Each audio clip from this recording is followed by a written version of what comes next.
Capítulo 2. Unidade dos crentes em Cristo.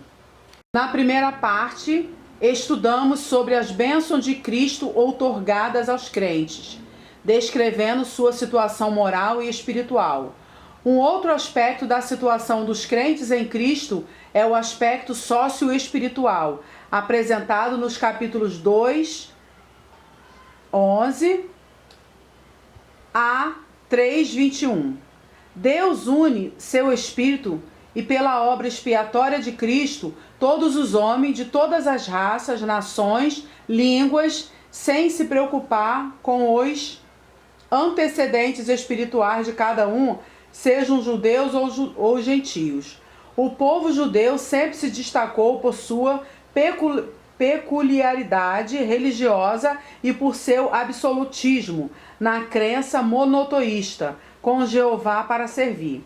O povo gentio, composto de todos os demais povos da terra, era considerado sem direito à comunhão com o Deus dos judeus, por causa de seu politeísmo e idolatria. Com o primeiro advento de Cristo, fazendo-se homem, todos os povos da terra foram alcançados através da sua obra expiatória. As diferenças religiosas, os costumes diferentes entre ambos os povos, judeus e gentios, suscitaram grandes polêmicas no seio da igreja no primeiro século da era cristã. As polêmicas envolviam privilégios e bênçãos, costumes e doutrinas. O Espírito Santo então inspirou a Paulo, chamado apóstolo dos gentios, para desfazer essas dificuldades. Vamos voltar.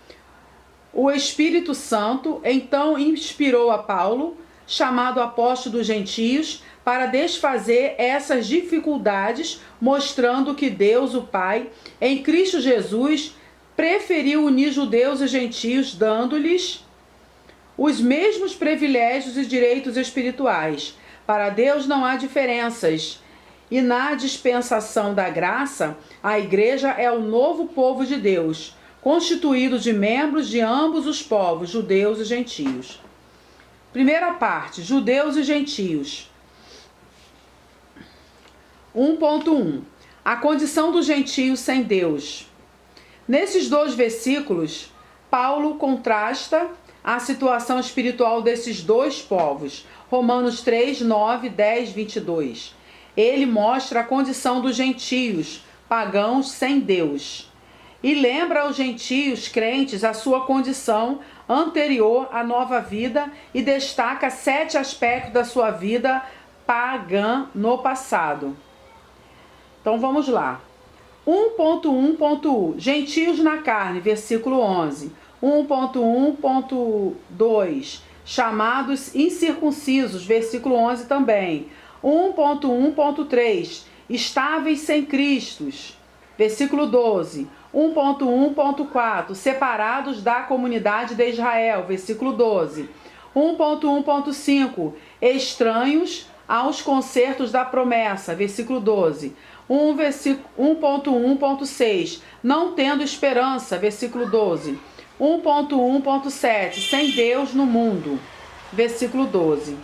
Este era o estado espiritual dos gentios antes de conhecerem o Evangelho. Para que não se esquecessem desse fato, Paulo os convida a recordarem que eles não pertenciam ao povo de Deus. 1.1.1 Gentios na carne, ainda no versículo 11. Gentios na carne, esta expressão se refere ao fato de eles não serem israelitas. Os efésios eram pagãos. E a expressão na carne aqui se refere à circuncisão física que eles não tinham. Era o sinal físico através de cirurgia feita no membro viril de todo macho israelita, para distingui-lo como parte do povo de Deus. Gênesis capítulo 17, versículo 9 ao 14. Entretanto, a circuncisão era um sinal especificamente para os judeus, que os distinguia dos demais povos da terra. 1.1.2 Chamados incircuncisos, versículo 11. Chamados incircuncisos era um termo depreciativo usado pelos judeus contra os gentios. E Paulo, delicada e claramente, os desaprova e mostra-lhes que a circuncisão feita na carne se torna vã para receber-se a graça de Deus. Mostra-lhes que a verdadeira circuncisão não é feita por mãos humanas, mas espirituais. Romanos 2, 25 a 29. 1.1.3 Estáveis sem Cristo. Versículo 12. Esta parte inicial do versículo 12 é a continuação do versículo 11, que mostra o estado anterior dos gentios em relação aos privilégios dos judeus e em relação ao próprio Cristo. Nos primórdios da igreja, os judeus cristãos, ainda presos a determinadas tradições judaicas, queriam monopolizar seu direito sobre Cristo. Entretanto, o apóstolo Paulo desfaz essa ideia de exclusivismo dos judeus sobre os direitos espirituais das bênçãos da salvação.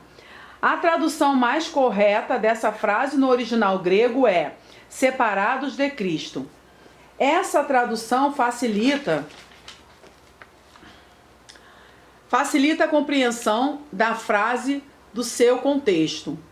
Note-se que Paulo se preocupa em explicar o fato de que o privilégio de ter a Cristo não restringe-se aos judeus, pois, não obstante os gentios não terem conhecimento anterior sobre os concertos da promessa em relação a Cristo, isso não dava nenhum privilégio aos judeus sobre a bênção da salvação. Na verdade, o sentido mais amplo da salvação, estáveis sem Cristo, refere-se aos não convertidos a Cristo. Porém, o propósito universal da missão de Cristo foi o de pregar o evangelho a toda criatura. Marcos capítulo 16, verso 15. 1.1.4 Separados da comunidade de Israel. A frase no versículo 12, separados da comunidade de Israel, diz respeito ao passado dos gentios que nunca haviam tido o privilégio de estar sob a religião de Jeová. No Velho Testamento, havia um pacto entre Deus e o povo de Israel de um governo teocrático, isto é, um governo direto de Deus sobre o povo. Os que não eram judeus eram chamados gentios, estrangeiros. Nos vários pactos de Deus com Israel, os gentios não foram incluídos, por isso eram estranhos aos concertos. No versículo 12, a maioria dos concertos divinos com Israel visavam ao futuro Messias, o Salvador. Romanos 9:4. Havia a promessa do Salvador que viria primeiro o advento. E Israel sempre esperou e ainda espera, porque não o reconheceu na sua primeira vinda. A essas promessas, os gentios eram estranhos, isto é, não se importavam nem queriam conhecer. 1.1.5 Estranhos aos concertos da promessa.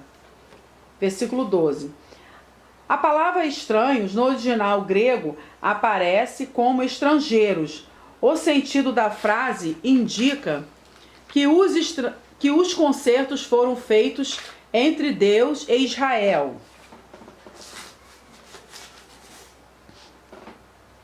Todo israelita sabia disso e ufanava-se desse privilégio de ser o povo escolhido. Dentre as nações, existem alguns concertos conhecidos na Bíblia, mas citaremos apenas dois principais: o concerto com Abraão e o concerto com Moisés. O sentido da frase estranhos aos concertos deve ser entendido de forma a que se observe que tanto o concerto com Abraão como o concerto com Moisés tem uma conotação irrestrita. Ainda que de modo direto, os concertos referiam-se aos judeus. o alcance deles de modo indireto atinge os gentios. No concerto com Abraão, a promessa diz que todas as nações seriam abençoadas. Gênesis capítulo 12, verso 1 ao 3. No concerto com Moisés, as leis morais têm até hoje uma conotação universal. Êxodo 20.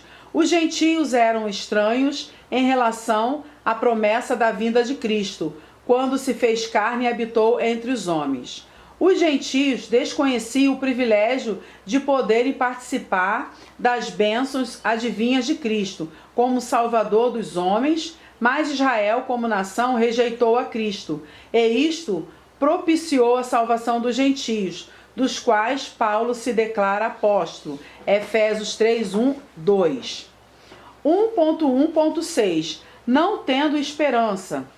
Essa expressão retrata o estado espiritual dos gentios antes de conhecerem a Cristo. Que esperança podiam ter eles, se havia uma parede de separação entre esses dois povos? Isso aqui, no caso, é uma pergunta. Que esperança podiam ter eles, se havia uma parede de separação entre dois povos? Efésios 2,14. Efésios 2,14. Não tinham esperança porque desconheciam essa promessa. 1.1.7 Sem Deus no mundo.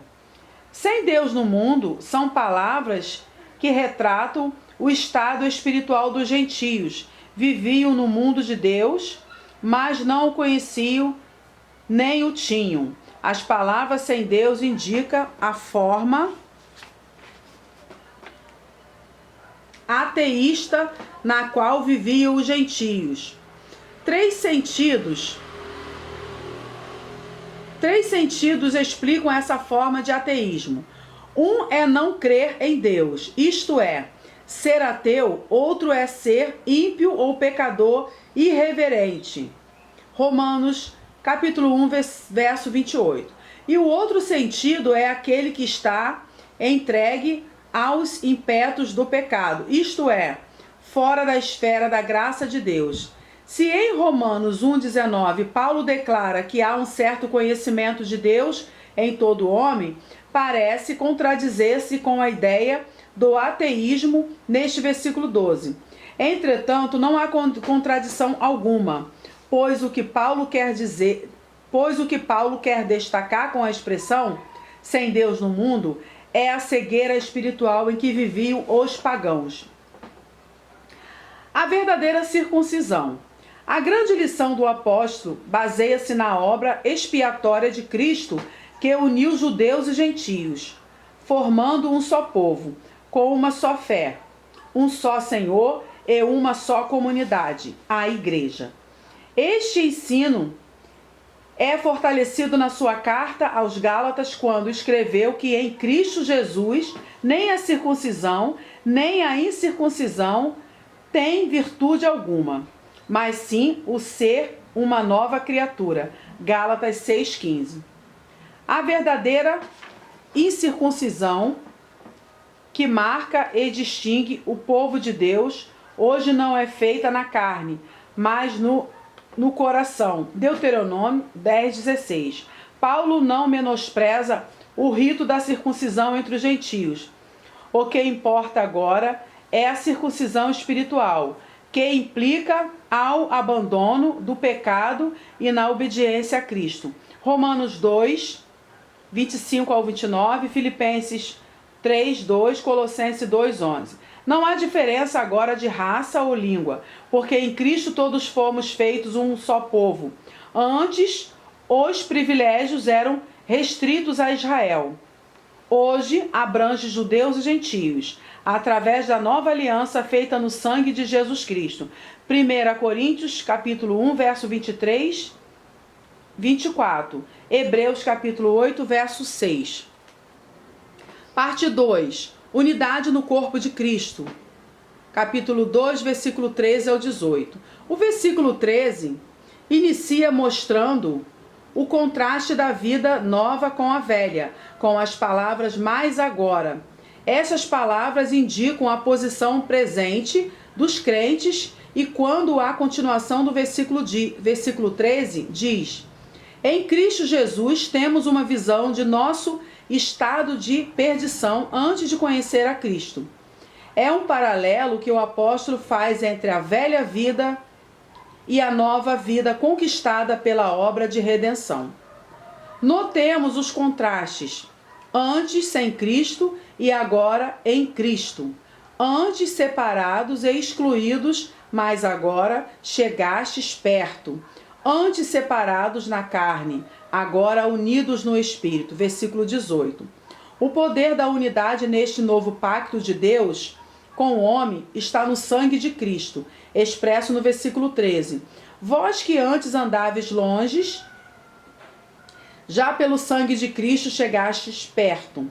Antes andávamos longe, agora em Cristo estamos perto. A expressão estáveis longe refere-se aos gentios que tiveram sua aproximação a Deus propiciada pelo poder do sangue de Cristo. Não há mais barreira que impeça nossa aproximação a Ele. Antes, por nossos pecados, estávamos afastados, sem possibilidade de remissão pelo sistema sacrificial comum em Israel. Mas Cristo se fez o Cordeiro de Deus, e sendo sacrificado espontaneamente e vertido seu sangue precioso no Calvário, desfez as barreiras, removeu o pecado e nos uniu em si mesmo. 2.1. Cristo é feito paz e reconciliação. Versículo 14 e 15. Porque Ele é a nossa paz, no sentido de que Ele foi o meio de reconciliação entre Deus e o homem. Ele cumpriu toda a lei que não podíamos cumprir para nos justificar da condenação. A lei era um pacto de obras e exigia uma obediência perfeita da parte do homem. A justificação perante Deus estava implícita na obediência à lei, mas o homem não podia cumpri-la. Jesus, então, subjugou-se à exigência da lei e cumpriu-a por nós. Pelo seu sangue, nossa expiação foi feita. A justiça divina não foi adiada, mas cumprida integralmente. Nossa paz com Deus foi restituída por Jesus. Romanos 6, 5, 1. Na sua carne desfez a inimizade. Versículo 15. O que nós entendemos por inimizade? Esta inimizade tinha sentido social e religioso. Religiosamente, os judeus eram inimigos dos gentios, porque estes eram pagãos, isto é, serviam a outros deuses. Socialmente, eram inimigos dos gentios, porque não eram circuncidados. Entretanto, Paulo destacou a necessidade de quebrar essa inimizade e esse sentimento hostil e de animosidade por um sentimento fraternal. O termo inimizade diz respeito também ao muro de separação existente entre ambos os povos. Mas Jesus veio para destruir esse muro através da sua obra na cruz.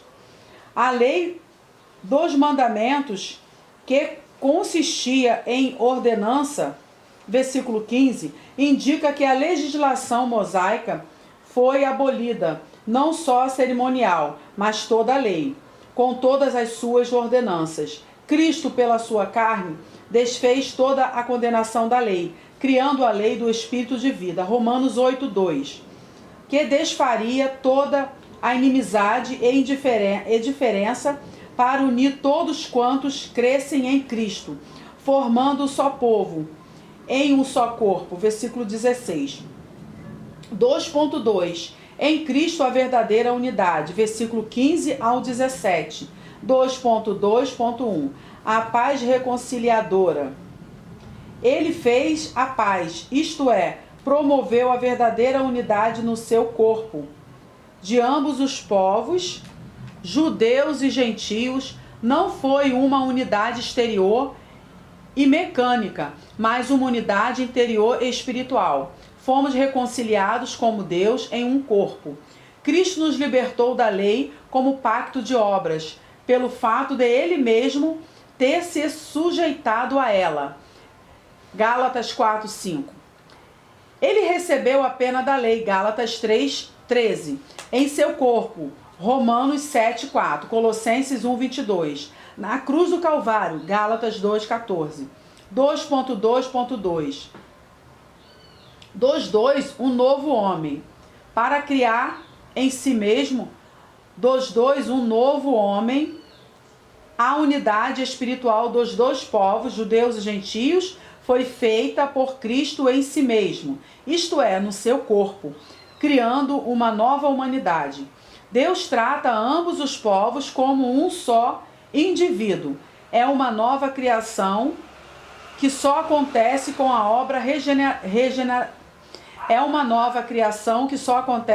obra regeneradora do Espírito Santo. Tito capítulo 3, verso 5.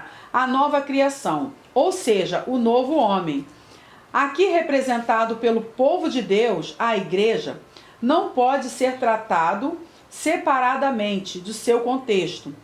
O termo novo homem não pode ser interpretado isoladamente, porque ele está devidamente preso pelo seu contexto espiritual, que fala da nova criação em Cristo, formando dos dois povos um só. O elo da reconciliação, a cruz.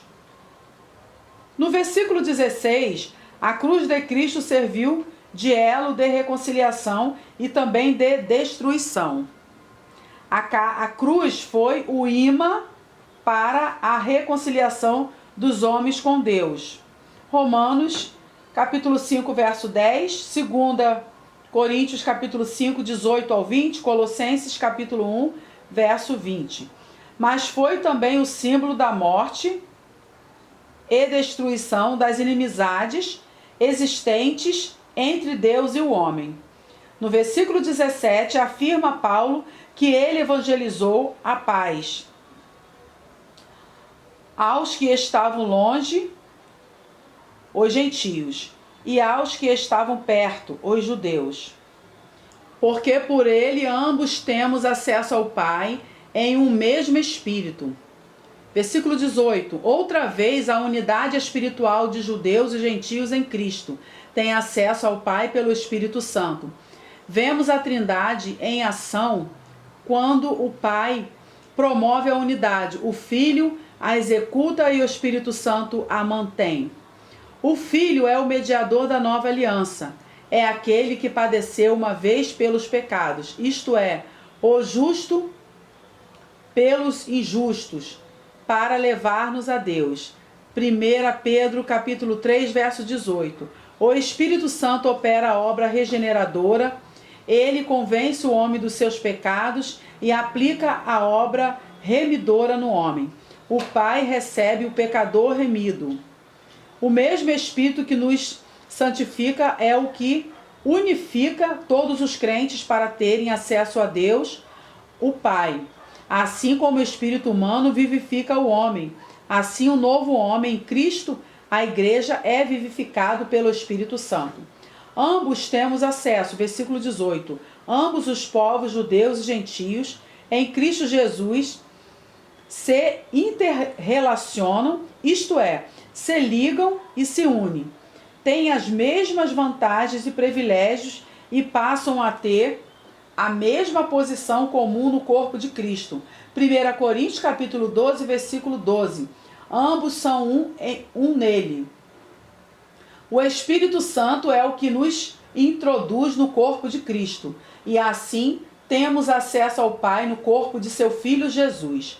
Ele, Jesus, declarou certa feita: ninguém vem ao Pai senão por mim. João 14, 6. Esta declaração fortalece o fato de que por Jesus chegamos ao Pai.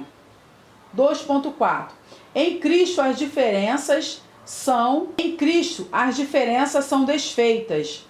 No versículo 19, o apóstolo apresenta o fruto da obra de Cristo, a unidade conquistada pela sua cruz. As diferenças são desfeitas. O poder unificador do Espírito opera através do sangue de Cristo.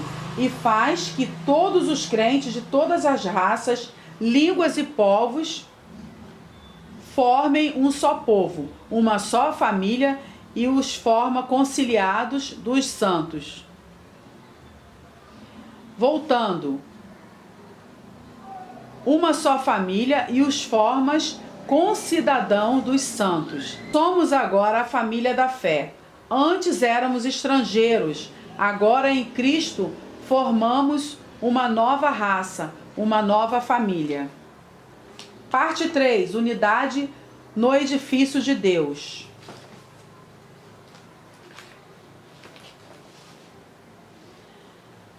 A leitura deste texto nos dá a visão tipológica muito bem apresentada pelo apóstolo Paulo.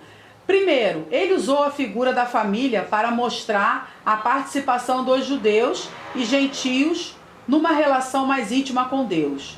Agora, o mesmo apóstolo usa a figura de um edifício que ilustra o maravilhoso templo místico de Deus, no qual todos os crentes são pedras vivas construídas e Cristo é a pedra angular. Salmo 118, 22. Marcos capítulo 12, versículo 10. Atos 4, 11. 1 Pedro 2, 7.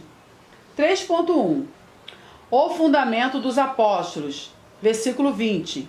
Edificado sobre o fundamento dos apóstolos e dos profetas. Versículo 20. É possível que à primeira vista haja contradição com outra ilustração do mesmo autor em 1 Coríntios capítulo 3, verso 11, onde se lê que ninguém pode lançar outro fundamento além do que foi posto, o qual é Jesus Cristo. Entretanto, para resolver a suposta dificuldade, devemos estudar a figura do fundamento, conforme o contexto da passagem que Paulo apresentou. Há uma interpretação para 1 Coríntios capítulo 3, verso 11, e outra para Efésios capítulo 2, verso 20. E nem por isso haverá dificuldade para entender os dois textos. Se em 1 Coríntios 3, Paulo ilustra a Jesus como fundamento, devemos então procurar entender o sentido da palavra fundamento, visto que em Efésios, Jesus é a pedra de esquina. Entendemos então que Cristo é o fundamento sobre o qual os apóstolos foram postos. São os apóstolos que aprenderam dele diretamente e foram incumbidos de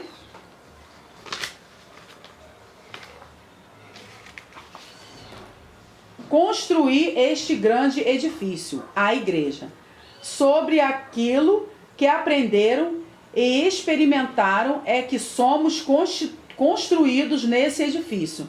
Daí a colocação do pensamento de Paulo, edificado sobre o fundamento dos apóstolos e profetas. E qual é o fundamento dos apóstolos senão Jesus Cristo? Pedra angular ou pedra de esquina denota, no versículo 20, sua posição no edifício.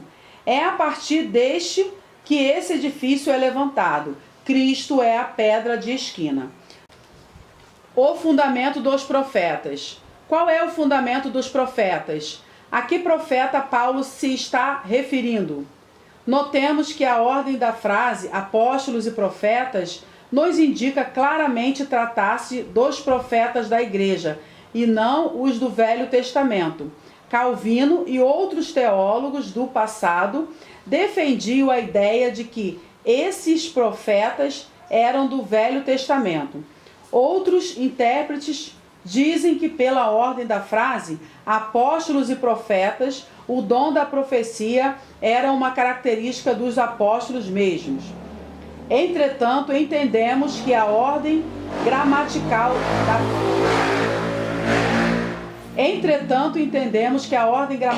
da frase coloca a palavra profetas em segundo lugar.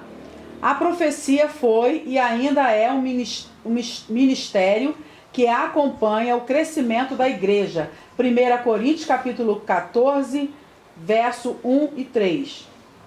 O lugar de cada crente nesse edifício. no qual todo edifício bem ajustado, no versículo 21. Esta expressão diz respeito aos crentes em Cristo, particularmente. Essa expressão diz respeito aos crentes em Cristo particularmente. Eles são edificados e colocados nesse edifício. Cada qual tem o seu lugar e nele encontra a sua posição justa e correta. A continuação no versículo 21 diz: cresce para templo santo no Senhor, e dar a ideia de um edifício sendo construído. Indica também uma obra progressiva e contínua. A figura empregada por Paulo aqui é de um construtor que ajusta pedra sobre pedra, adaptando cada qual a um lugar ou posição certa no edifício. Este edifício tem duas formas abrangentes, individuais e geral. No aspecto individual, cada crente é um edifício, templo ou morada do Espírito Santo. 1 Coríntios 6,19. No aspecto geral, cada crente é uma pedra viva, edificada no edifício de Deus, que é a sua igreja. 1 Pedro capítulo 2, verso 5. A participação individual de cada crente na construção desse edifício refere-se à ação da igreja militarmente, que tem de crescer e progredir. Juntamente sois edificados para a morada de Deus em espírito. Versículo 22. Sois edificados juntamente indica uma ação conjunta dos crentes. A construção da igreja espiritual é uma obra uniforme e harmônica realizada pelo Espírito Santo. Parte 4. O ministério da unidade revelado. Nos 3 primeiros versículos, Paulo mais uma vez se identifica como prisioneiro de Cristo para cumprir a missão de despenseiro da graça de Deus, ao qual foi revelado o mistério da verdadeira unidade espiritual entre judeus e gentios. Por esta causa, é uma expressão referente a tudo quanto havia escrito sobre as riquezas das bênçãos de Deus em Cristo. Capítulo 1. E ao desenvolvimento que deu a questão do propósito de Deus em Cristo. Já no capítulo 3. Quando destaca a nova vida em Cristo, que reúne judeus e gentios num só povo. Eu, Paulo, sou prisioneiro de Cristo. Versículo 1. Ao identificar-se como prisioneiro de Jesus Cristo, Paulo queria mostrar os dois lados dessa situação. No sentido real, ele estava preso em Roma. Por outro lado, essa prisão lhe dava a oportunidade de tornar-se prisioneiro de Cristo, a fim de poder prestar-lhe um serviço que não poderia fazer melhor. Se estivesse fora da prisão de Roma, a fim de poder prestar-lhe um serviço que não poderia fazer melhor se estivesse fora da prisão de Roma. Então, a expressão prisioneiro de Jesus Cristo tem um sentido literal e outra metafórico.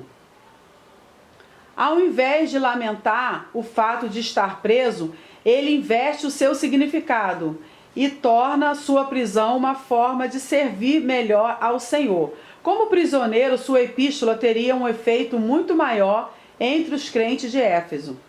Dispensação da graça de Deus, versículo 2. O significado literal da palavra dispensação é administração, portanto. A frase fica melhor assim: tendes ouvido da administração da graça de Deus a vós. Paulo se identifica aqui como um administrador dos bens espirituais dados aos gentios. Por isso mesmo é chamado apóstolo dos gentios. 2 Timóteo capítulo 1, verso 11. Como administrador dispenseiro da graça de Deus, voltando, Como administrador ou dispenseiro da graça de Deus, não significava que Paulo tivesse poder para salvar ou para dar a graça de Deus aos homens, mas ele agiria como um mordomo para distribuir e apresentar a graça e a salvação de Deus. 2 Coríntios, capítulo 10, verso 1, Gálatas, capítulo 5, verso 2 e 3, e Colossenses, capítulo 1, versículo 23. Alguns pontos em destaque na revelação desse mistério. 4.1. Alguns pontos em destaque na revelação desses mistérios. O mistério oculto no Velho Testamento. Como me foi este mistério manifestado pela revelação, versículo 3, Paulo faz questão de frisar o fato de que o evangelho aos gentios lhe fora dado especialmente para que eles, gentios, fossem incorporados aos privilégios do reino de Deus, tanto quanto aos judeus. A fonte do ministério de Paulo aos gentios está na sua experiência com Cristo no caminho de Damasco. Nessa experiência, Paulo viu Jesus e ouviu sua ordenação para o ministério entre os gentios, conforme está em Atos, capítulo 9, verso 15, que diz: Este é para mim um vaso escolhido, para levar o meu nome diante dos gentios, e dos reis e dos filhos de Israel. A visão de Cristo não só o converteu, como mudou o rumo da sua vida. De apaixonado e fanático fariseu entre os judeus, tornou-se o apóstolo dos gentios. Referência em Atos capítulo 9, verso 15 e 16. Gálatas capítulo 1, versículo 15 e 16. A revelação inicial desse ministério deu-se ali no caminho de Damasco. E posteriormente essa visão tornou-se mais ampla. O grande mistério oculto só foi conhecido dos gentios através de Paulo, a quem foi revelado. Ele tornou conhecido a todos os homens o propósito divino para com suas vidas e a maneira particular de Deus revelar-lhes o mistério divino da salvação. No versículo 9, as palavras revelação e demonstrar estão intimamente ligados com a palavra mistério. Este mistério é revelado em dois ângulos: a revelação de Cristo na sua forma glorificada e a revelação da união de judeus e gentios, formando um só povo e participando dos mesmos privilégios. A revelação do mistério do Cristo glorificado e a razão dessa glória são 4 destaques especiais. Letra A. O mistério do Cristo encarnado. 1 Timóteo, capítulo 3, verso 16, parte B. E 12, 27. E o mistério das promessas de Cristo. Vamos voltar aqui. Letra A. O mistério do Cristo encarnado. 1 Timóteo. Letra A. O mistério do Cristo encarnado. 1 Timóteo, capítulo 3, versículo 16. Letra B. O mistério da igreja como corpo de Cristo. 1 Coríntios, capítulo 12, versículo 27. Letra C. O mistério da presença de Cristo dentro de nós, morando em nós. Colossenses, capítulo 1, verso 27. Letra D. O mistério da igreja como esposa de Cristo. Efésios, capítulo 5, verso 32. Estes mistérios estavam ocultos na eternidade. 4 ocultos na eternidade. O mistério revelado no Novo Testamento. Capítulo 3, versículos 5 e 6. O grande mistério de que Paulo desejava revelar à igreja em Éfeso era a participação plena dos crentes.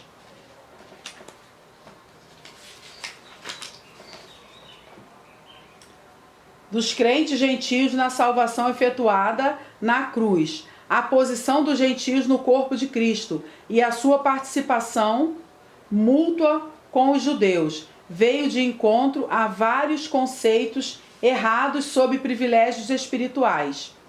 A igreja é a união de todos os crentes em Cristo, independente de raça, língua ou nação. Ela é a constituição divina, formando um só corpo, uma só fé, um só Senhor. Efésios capítulo 4, verso 1 ao 7. Todos com os mesmos privilégios.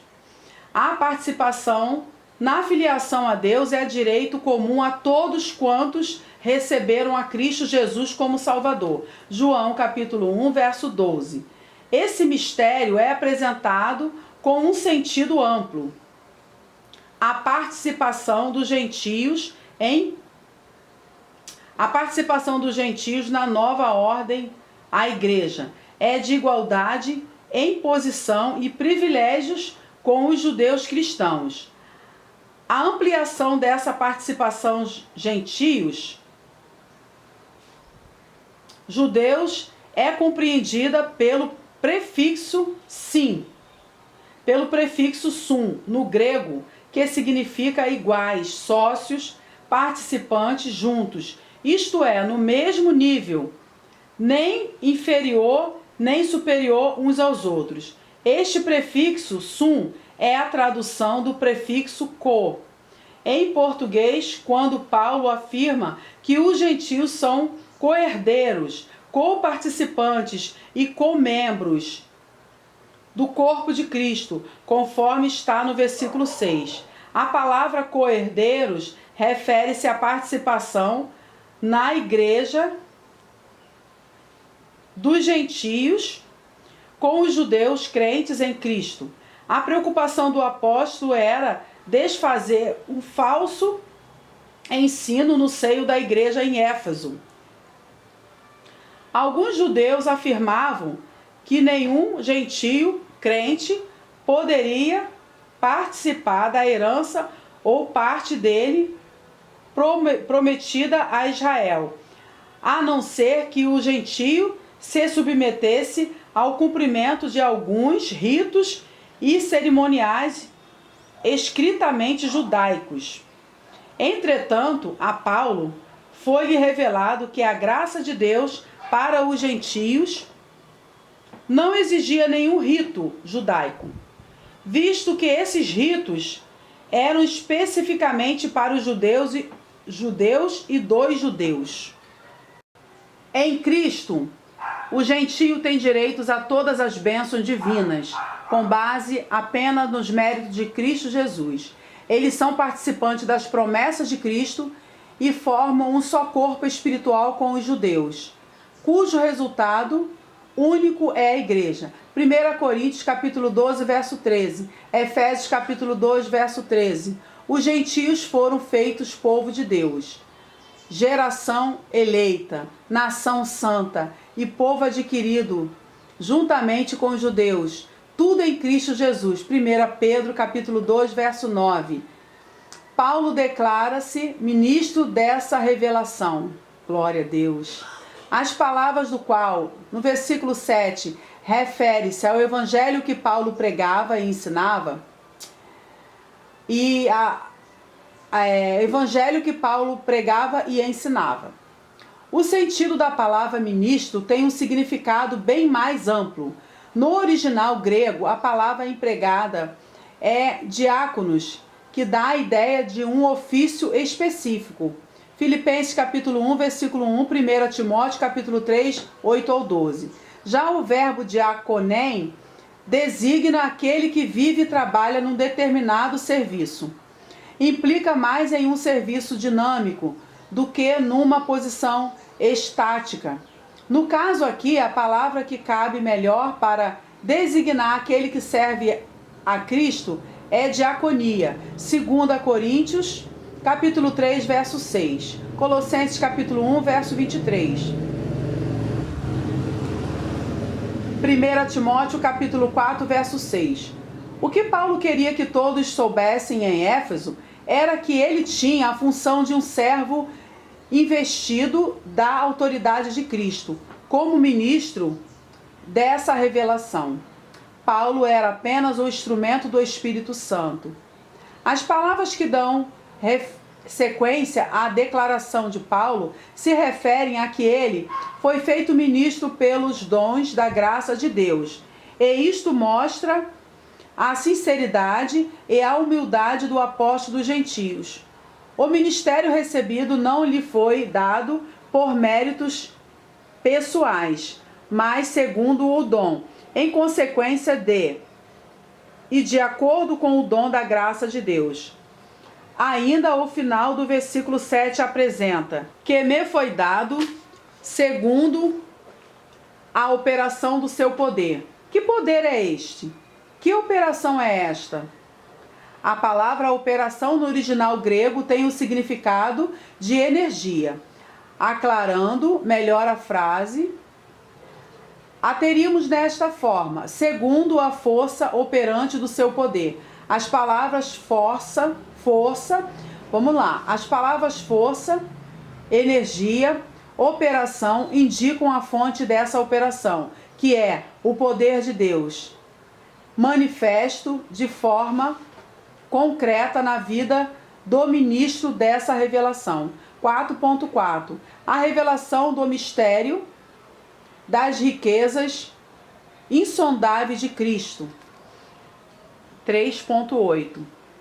No versículo 8, Paulo usa um superlativo para poder dizer mais livremente as verdades reveladas.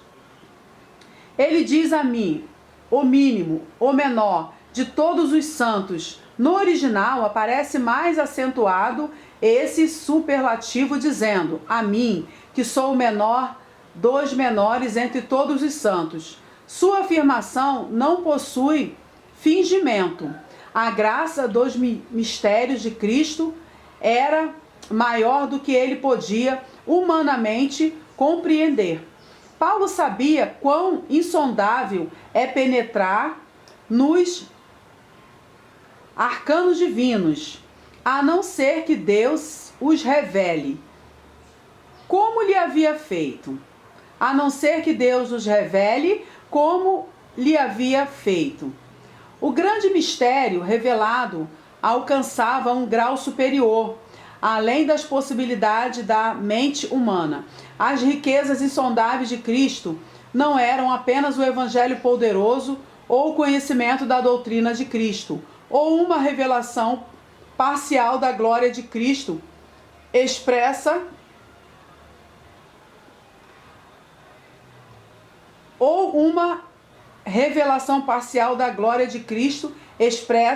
no Calvário e na sua ressurreição, mas era o próprio Cristo. Mateus capítulo 13, verso 44. O privilégio de Paulo era pregar aos gentios a Cristo como Salvador e declará-los incluídos como participantes das bênçãos de Cristo. Atos capítulo 9, versículo 15, 22, 21, 26 a 17. Romanos capítulo 11, verso 13. Romanos capítulo 15, verso 16 ao 21. Gálatas capítulo 2, verso 7 ao 9. Norman Harrison, escritor norte-americano, fala no versículo 8 e o apresenta assim: o que sabemos das riquezas incompreensíveis de Cristo são: letra A, as riquezas da sua glória essencial, igual ao Pai, Criador de todas as coisas, recebedor do culto e da honra devidos à divindade. Letra B, as riquezas do seu próprio empobrecimento, voluntário por amor de nós, através dele, que sendo rico, por amor de vós, se fez pobre, para que por sua pobreza enriqueceis. 2 Coríntios capítulo 8, verso 9. A história da sua humilhação. Filipenses capítulo 2, versículo 5 ao 8. A sua disposição para, embora sendo Criador, tornar-se simples criatura na encarnação. Letra C. As riquezas da sua glória moral, manifesto como homem entre os homens, a perfeição do seu caráter pessoal incomparável aos outros, a sabedoria procedente dos seus lábios. Nunca homem algum falou como ele, as maravilhas de suas obras. Nunca homem algum falou como este, as maravilhas de suas obras. Nunca tal se viu a retidão das suas ações. Nunca precisou desculpar-se por algum erro de julgamento, de objetivo ou de algum ato. Em tudo isto foi um exemplo não ultrapassado, sim, nem aproximado. Letra D. A riqueza de sua morte, alcançando a finalidade de sua vinda para dar a sua vida, com as qualidades da divindade e de perfeita natureza humana, em resgate de muitos. Letra E. As riquezas da sua glória como mediador levantado e glorificado. Um homem no céu, a sua intercessão incessante por nós abriu-nos acesso ao Pai, e seu cuidado protetor constante como o grande pastor das ovelhas. Letra F. A riqueza da sua presença entre o seu povo, conosco todos os dias, em nós em poder transformador, para reproduzir o seu próprio caráter e semelhança, o poder da vida sem fim. Letra G. A riqueza da sua volta e do seu reino. Ele reclama para os que são seus e a coroa. Ele reclama para os que são seus a coroa da recompensa prometida, o chamado da sua noiva para participar dos direitos do seu reino, a herança dos séculos, de mundo conhecidos e desconhecidos, feitos seus e nossos. Efésios. O Evangelho das Regiões Celestiais. Edição O.S. 1959, página 86. 4.5. A dispensação do mistério. 3.9. Demonstrar a todos qual seja a dispensação do mistério. Neste versículo, Paulo enfatiza sua missão de apenas tornar conhecidas as insondáveis riquezas desse mistério de Cristo. A palavra demonstrar tem o sentido de aclarar a todos ou iluminar. Salmo 18, 28, Efésios capítulo 1, verso 18, Hebreus capítulo 6, verso 4. Já a palavra dispensação tem o sentido de mordomia. No grego, essa palavra aparece como economia, ou aquilo que regula a distribuição de alguma coisa, ou a forma de dar a conhecer o mistério. O mistério estava oculto em Deus. O mistério revelado é a união dos gentios e judeus. Esse mistério foi traçado e planejado no conselho divino, antes da existência dos séculos, e só agora foi revelado a Paulo. Porque este fato estava em mistério. Por que esse fato estava em mistério? No texto está assim, que desde os séculos estava oculto em Deus, que tudo criou. No texto está assim, que desde os séculos esteve oculto em Deus, que tudo criou. Versículo 9, parte A. Expressão, desde os séculos esteve oculto, explica-se no original grego, como sendo desde o começo das idades. As idades são longos espaços de tempos marcados por sucessivas etapas da criação. O mistério esteve oculto em Deus, assim como todas as coisas foram criadas por Deus. Ele tem o direito de manter em segredo o que lhe convém e só revelar quando satisfizer seus propósitos. O mistério da salvação foi oculto dos homens por várias dispensações, e tempos, e somente revelado no Novo Testamento. Esse mistério foi guardado por Deus para o tempo que ele designou na sua presciência. Assim foi revelado agora na presente dispensação. 4.7. O mistério revelado à igreja. 3.10.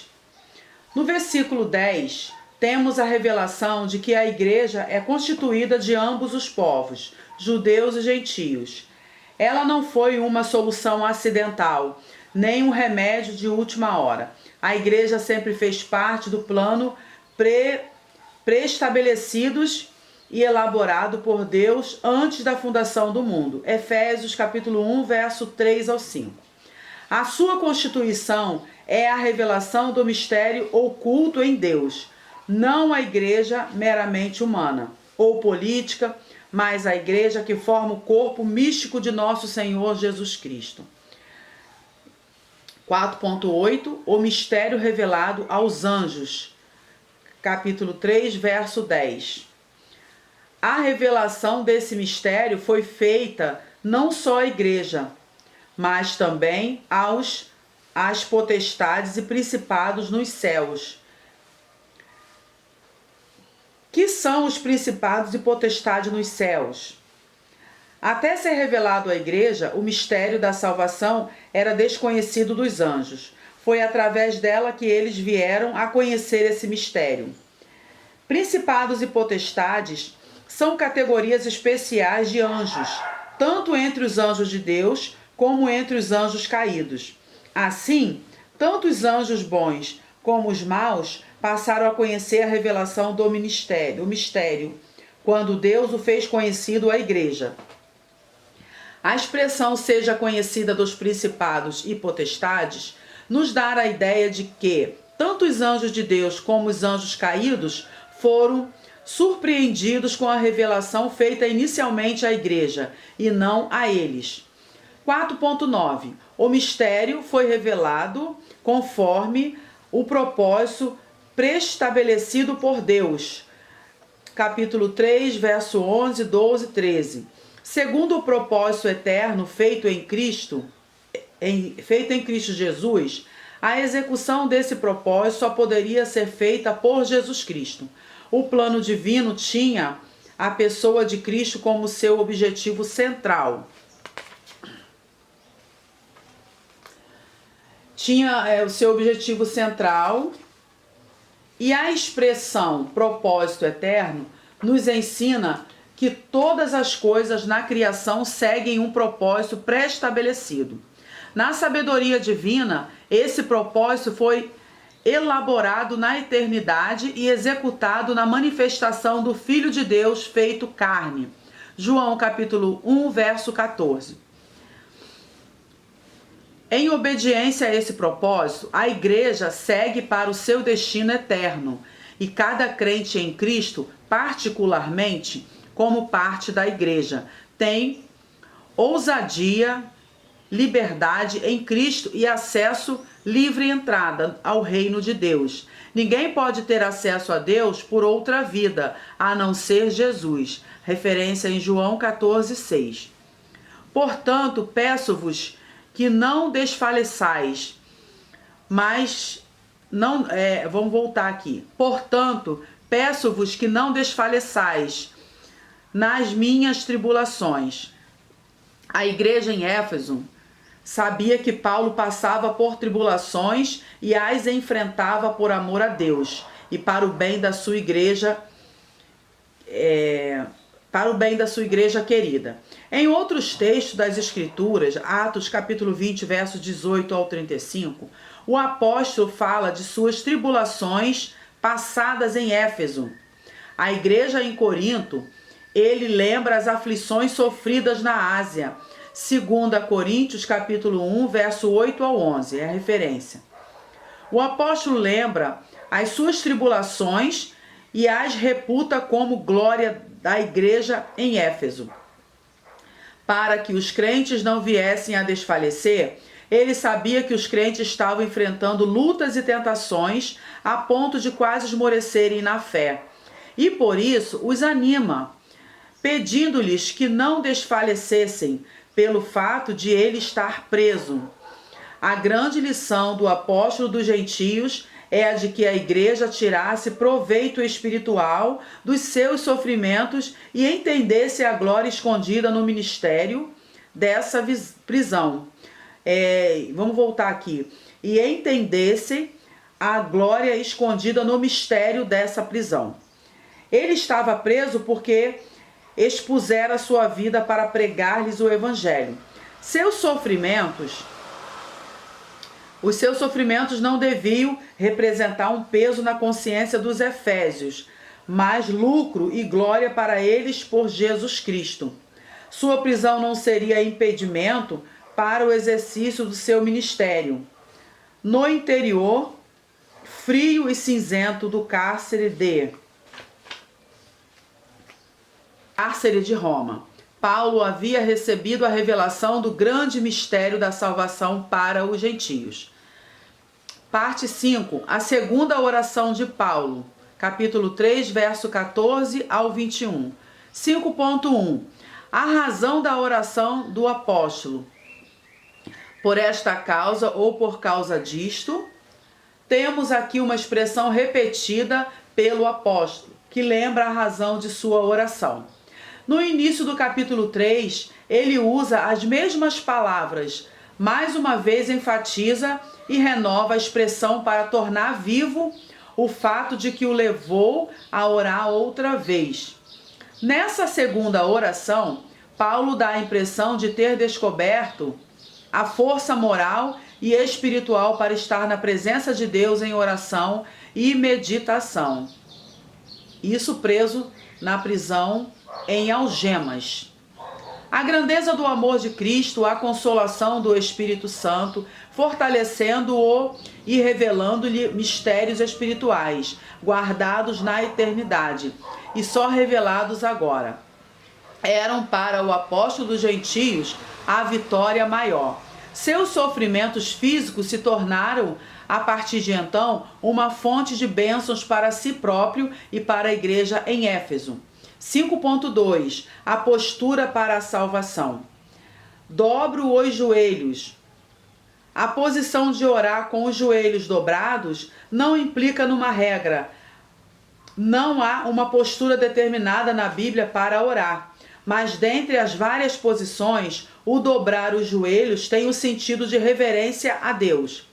Entretanto, a posição do corpo não nos é essencial à oração, mas sim a postura do nosso espírito, pois é mais importante a postura interior.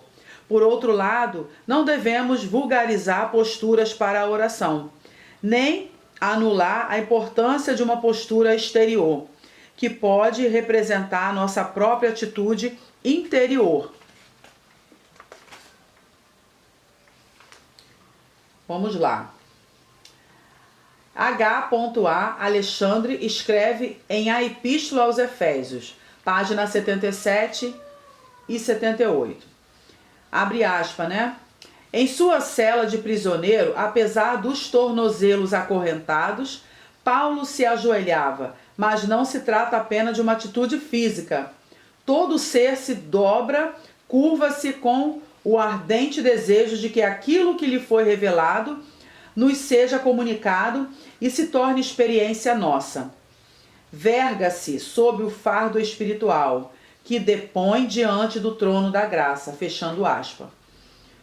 Vamos continuar aqui. Uma oração feita ao Pai. A designação Pai de nosso Senhor Jesus Cristo é peculiar no Novo Testamento e expressa a revelação existente entre Deus Pai e os crentes em Cristo Jesus. As palavras Pai e família estão intimamente ligadas e se destacam nos versículos 14 e 15. Neste texto, a palavra Pai, relativa a Deus, é mais que uma simples metáfora, alcança um sentido mais amplo. Alguns teólogos apresentam-na com o sentido daquele que é o originador de todas as coisas. Todo começo parte dele, e ele é antes de todos os começos. No versículo 14, a palavra Pai especifica o tipo paternidade divina. Em primeiro lugar, ele é pai de nosso Senhor Jesus Cristo, o que indica, numa linguagem tipicamente humana, a revelação do amor de Deus na pessoa de Jesus Cristo, seu Filho. Vamos voltar aqui. O que indica, numa linguagem tipicamente humana, e revelação do amor de Deus na presença de Jesus Cristo, seu Filho. Essa filiação divina, manifestada em carne, possibilitou uma nova filiação, formando uma nova família para com Deus, pelos méritos de Cristo. João capítulo 1, verso 12 ao 14. A palavra família, como está no versículo 15, aparece no texto assim, no qual toda família, no original grego, as palavras pai e família correspondem a pater, que significa pai, e pátria, família ou paternidade.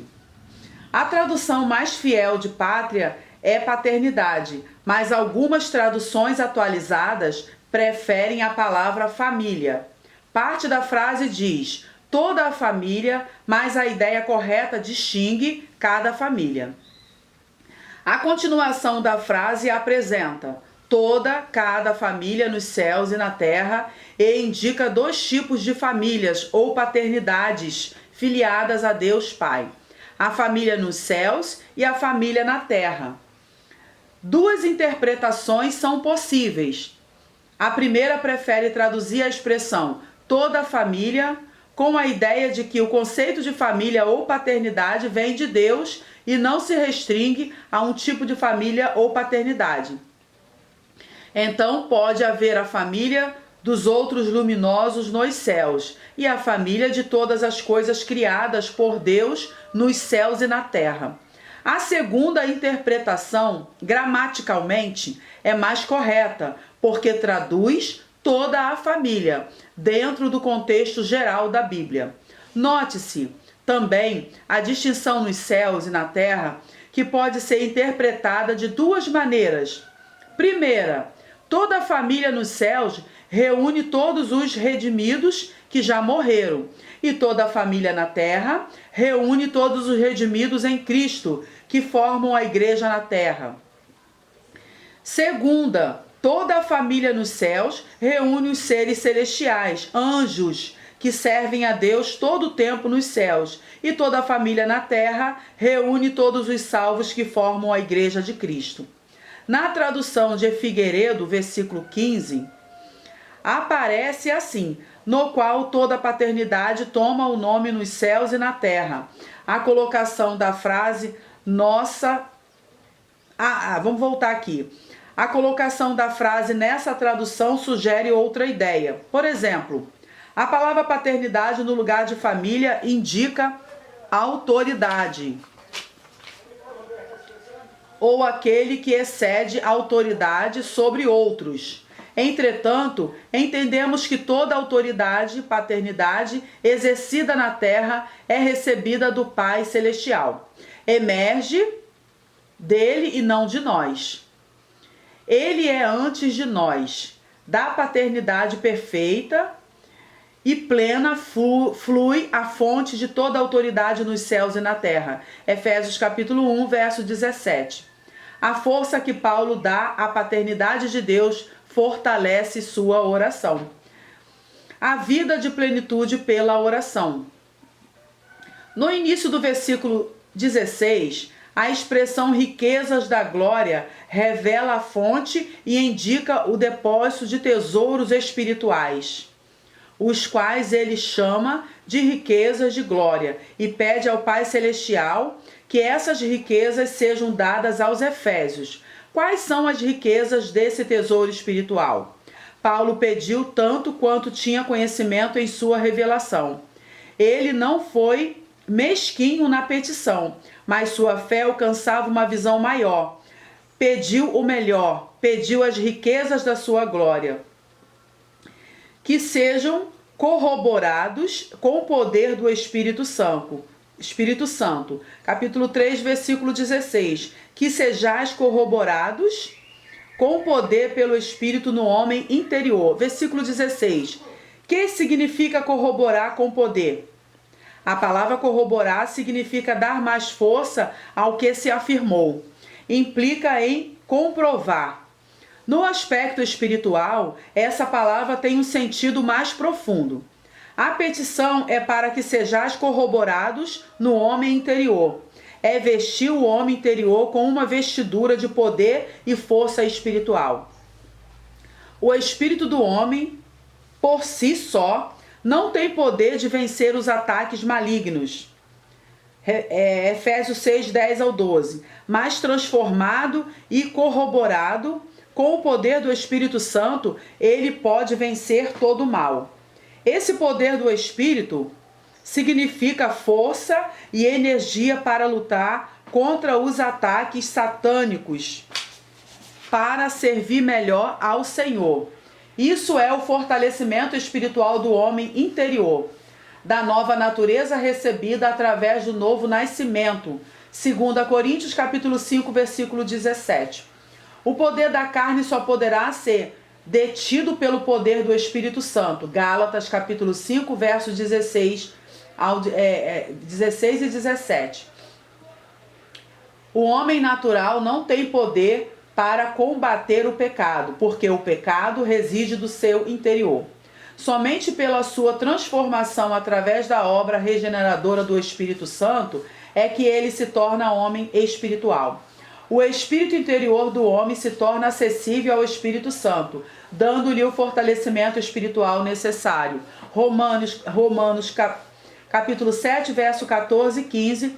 1 Coríntios capítulo 2, verso 14 e 15. Gálatas capítulo 5, verso 17 e 26. Gálatas capítulo 5, verso 4, verso 2. Fechando aqui essa parte. Agora vamos para a parte para que Cristo habite em seu interior. Para que Cristo habite pela fé nos vossos corações, a oração do apóstolo mostra a maneira como Deus pode operar no crente, isto é, no seu interior.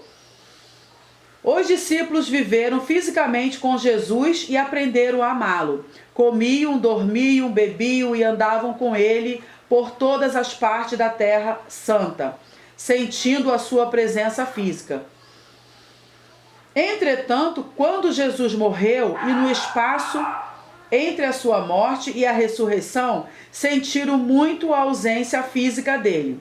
Depois de ressurreto, Jesus apareceu-lhes algumas vezes e confirmou a promessa de estar sempre com eles. Não mais fisicamente, mas invisível no interior deles. Os discípulos tiveram dificuldades em entender essa distinção. Jesus cumpriu essa promessa quando enviou o Espírito, que passou a habitar em seus corações, tornando bem real a sua presença espiritual dentro deles. Vamos voltar aqui. Tornando bem real a sua presença espiritual dentro deles. No original grego, a palavra habite dá a ideia de alguém que entra para tomar conta da casa, o nosso coração. Ele deve ser o senhor da casa. Ele deve ser o senhor da casa e ele arruma como quer, porque sabe o que é melhor para esta casa. Como Cristo poderá vir a habitar em nossos corações? O versículo 17 diz que é pela fé, não pelos sentimentos, por admiração ou por outro meio qualquer. A fé é o caminho, a via de acesso, a porta para o Senhor entrar e fazer morada. O significado dessa morada de Cristo dentro do crente é a união mística entre Cristo e o crente em particular. Ele é convidado a habitar no sentido de tomar posse, de dirigir nossas vidas. Não é estar perto ou ao lado, mas dentro de nós. Não é habitar temporariamente como alguém que aluga um quarto da casa e conhece o restante, mas é habitar no sentido pleno. É tomar posse da casa e dirigi-la como bem lhe convier. Romanos capítulo 8, verso 9 e 10. em vossos corações. Versículo 17. A palavra coração aparece em dois sentidos na Bíblia. Primeiro, como os sentimentos, a parte do entendimento. Segundo, como toda a alma, incluindo o intelecto e os sentimentos. Nesse último sentido, a Bíblia fala de coração entendido. 1 Reis, capítulo 3, verso 9 e 12. Provérbios 8, 5. Também como pensamentos, planos e conselhos do coração. Juízes, capítulo 5, verso 15. Provérbios, capítulo 19, 21, 20 e 5. A palavra coração tem significado figurativo na Bíblia e deve ser entendida assim. O coração é tratado como o centro da vida espiritual do crente. Caráter, personalidade, mente, vontade são termos modernos que refletem uma pessoa e na Bíblia estes termos são conhecidos como coração. 5, 4 e 3. Para que serve arraigados e fundados em amor? Vamos voltar aqui. Para que sejam arraigados e fundados em amor. Capítulo 3, verso 17.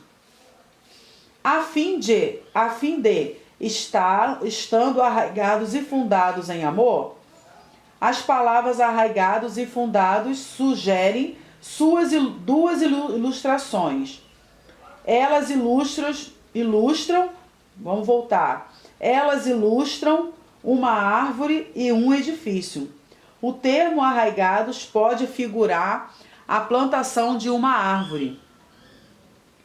E é a que melhor ilustra a igreja e foi usada por Jesus. A videira, João capítulo 15, verso 5. Já a palavra fundados tem a ver com fundamentos e sugere a figura de um edifício, a igreja, Efésios capítulo 2, verso 20 e 21. Colossenses capítulo 1, verso 23, Colossenses capítulo 2, verso 7. Conforme o texto nos dá a entender, nossas raízes e fundamentos são firmados no amor. O amor é a base do crescimento e do fortalecimento de nossas raízes em Cristo. A firmeza e a solidez do fundamento de nossa fé está no amor de Cristo. Tanto uma árvore bem arraigada, quanto o nosso fundamento feito unicamente sobre a palavra de Deus, indicam que a vida cristã não deve ser superficial, nem basear-se em fundamentos rotos.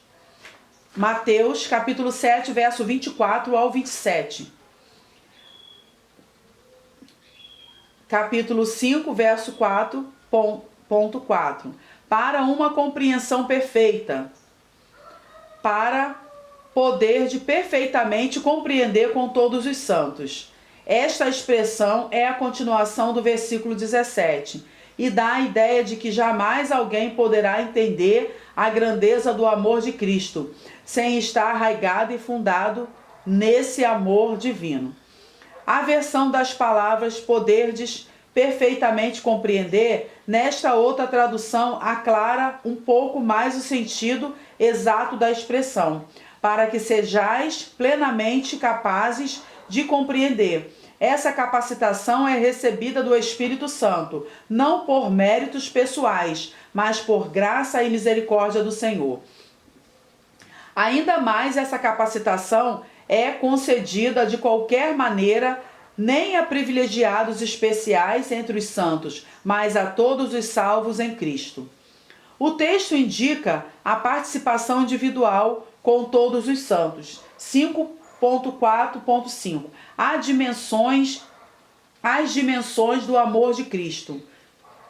O conhecimento dessas dimensões é dado a todos os santos. Não é apenas aos que morreram em Cristo e gozam desse amor no além, mas a todos os santos que atuam na vida cristã, os crentes em Cristo Jesus.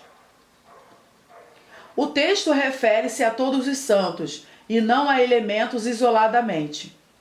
Envolve todo o corpo de Cristo na terra, a sua igreja. O crescimento espiritual da igreja acontece com todos os crentes que se esforçam em aprender e a buscar esse conhecimento. A palavra poderdes implica no esforço para conhecer esse amor. Não se trata de esforço intelectual, mas espiritual. Como penetrar nas dimensões do amor de Cristo? A palavra compreender não tem significado absoluto porque essas dimensões são infinitas. Penetrar nessa dimensão é como empreender uma viagem no espaço sem fim e viajar por toda a eternidade e nunca encontrar o seu limite. A igreja está nessa viagem. E um dia, aquilo que é em parte será completo. 1 Coríntios capítulo 3, verso 10. A largura desse amor. Qual seja a largura? Assim como o mundo contém toda a humanidade e os demais seres vivos, assim é o amor de Cristo. Sua amplitude abrange a todas as criaturas da terra. Outra parte, o comprimento e a largura desse amor. O comprimento e a largura do amor de Cristo não se limita nos tempos nem no espaço. Nem tiveram seu início no Calvário, mas compreenderam. Vamos voltar. Não tiveram seu início no Calvário, mas compreende todas as eras, todas as idades, como diz o versículo 21. Todas as gerações para o sempre. A altura do amor de Cristo pode ser entendida em dois sentidos. Primeiro, esse amor de tão alto está fora do alcance do inimigo que procura privar o crente do seu gozo inefável. Segundo, esse amor tem direção vertical em sua relação com o crente, assim como Jacó viu em seu sonho uma escada posta na terra, cujo topo tocava nos céus, e eis que os anjos de Deus subiam e desciam por ela. Gênesis capítulo 28, verso 12. Assim também a altura do amor de Cristo pode iniciar não a distância que esse amor se encontra de nós, mas a sua canalização do alto para os nossos corações. João capítulo 1, verso 51. João capítulo 14, versos 19 e 20. Outra parte, a profundidade desse amor. Esse amor é limitável e insondável, como é a sabedoria de Deus. O amor de Cristo não tem fim, nunca poderá terminar. É fonte que nunca seca. Nenhuma criatura poderá penetrar a profundidade da sabedoria divina, expressa em amor. Vamos voltar aqui. Nenhuma criatura poderá penetrar a profundidade da sabedoria divina expressa em amor. Romanos capítulo 11, verso 33. Amor que excede todo entendimento. E conhecer o amor de Cristo, que excede todo entendimento, não é um amor impossível ou incognoscível. É um amor possível através da experiência obtida no desejo de conhecê-lo. É claro que não é um tipo de amor que possa ser discernido por conceitos meramente humanos ou filosóficos, porque o amor de Cristo é divino e é incomparável. Somente aquele que é nascido de novo, 2 Coríntios capítulo 5, verso 17, é a referência, pode provar e experimentar esse amor. Entretanto, o fato de poder provar e experimentar o amor de Cristo não significa que os que o provam e o experimentam possam explicá-lo. Ele continua a ser um amor que excede todo o entendimento, para que sejais cheios de toda a plenitude de Deus. No Antigo Testamento, A palavra plenitude não aparecia com tanta ênfase e frequência como no Novo Testamento. Essa plenitude diz respeito ao crente individualmente e à igreja como corpo de Cristo.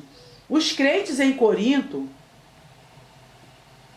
Vamos voltar. Os crentes em Cristo são a plenitude do seu corpo místico na face da terra. 1 Coríntios capítulo 2, verso 12 e 27, Efésios capítulo 4, verso 10.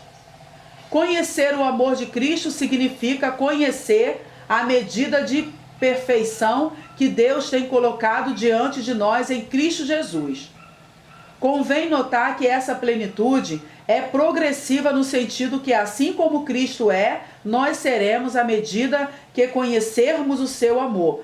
Romanos capítulo 8, verso 29, Efésios capítulo 4, verso 13. Vamos lá. O ideal divino para alcançar essa plenitude está em um homem remido pelo sangue de Cristo, chegar à estatura perfeita de Cristo através do conhecimento do seu grande amor. Efésios 4, 13. Conhecer o amor de Cristo significa conhecer a medida de perfeição que Deus tem colocado diante de nós em Cristo Jesus. Convém notar que essa plenitude é progressiva no sentido que, assim como Cristo é, nós seremos, à medida que conhecermos o seu amor. Romanos capítulo 4, verso 29, Efésios capítulo 4, verso 13. O ideal divino para alcançar essa plenitude está em um homem remir pelo sangue de Cristo, chegar à estatura perfeita de Cristo através do conhecimento do seu grande amor. Efésios capítulo 4, verso 13. A resposta à oração do apóstolo. Paulo, ao fim de sua segunda oração, faz uma doxologia ao Deus Todo-Poderoso que ouve e responde às orações. A oração do apóstolo parece ter alcançado um grau tão alto e sublime que nada poderia impedir a sua resposta. Para Paulo, no versículo 20, Deus responde não somente ao que nós pedimos, mas ele pode fazer muito mais do que pedimos ou pensamos. A total confiança no ilimitável amor divino move com o coração de Deus. E a resposta divina é feita com ilimitáveis bênçãos, isto é, sempre acima do que pedimos ou pensamos. Para que isto aconteça, é necessário que nossos desejos, aspirações e vontades sejam canalizados para o centro da vontade de Deus. E Ele, como lhe convier, responderá às nossas petições. Ele é poderoso não só para fazer tudo o que pedimos ou pensamos, mas para fazer tudo além do que pedimos ou pensamos, mas para fazer muito mais abundantemente além do que pedimos ou pensamos. Ainda ao final, no versículo 20, mostra como recebemos a resposta de nossas petições, conforme as palavras ali indicam, segundo o poder em nós opera. Vamos voltar aqui. Segundo o poder que em nós opera. Que poder é esse? Não é poder intelectual ou físico, nem poder moral. É o poder do Espírito Santo que opera a partir da obra de regeneração. É o poder que nos coloca acima dos poderes de Satanás, do mundo e do pecado. É o poder para testemunhar de Cristo. Atos capítulo 1, verso 8. É o poder que nos torna capazes de alcançar a plenitude de Deus. No verso 21 está escrito: a essa glória na igreja por Jesus Cristo. Numa outra versão do original, o texto fica assim: a ele seja a glória na igreja. Que glória? A glória de Cristo refletida na sua igreja. Em todas as gerações, essa glória sempre lhe pertencerá. E na atual dispensação, ele é a razão da manifestação da graça de Deus. As palavras para todo o sempre por todos os séculos equivalem a dizer que todos os séculos formam a eternidade. A glória de Cristo na igreja brilhará por toda a eternidade. A glória de Cristo na igreja refere-se também ao testemunho da igreja a respeito de Cristo, bem como ao caráter genuíno do cristianismo mantido contra todas as intempéries dos séculos. A igreja é sempre uma instituição divina e nunca uma instituição meramente humana.